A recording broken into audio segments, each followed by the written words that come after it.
Una película de Chainsaw Man está en camino, y es que después del Mappa X-Stage que había mencionado anteriormente, Mappa finalmente confirmó que efectivamente Chainsaw Man sí fue un éxito.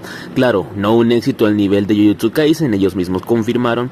Más sin embargo, es muy probable que lo que se venga sea una película que abarque los siguientes arcos del manga, ¿no?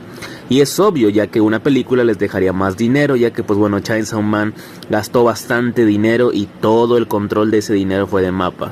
¿Ustedes qué opinan? ¿Están de acuerdo con la decisión de que la siguiente parte de Chainsaw Man sea una película?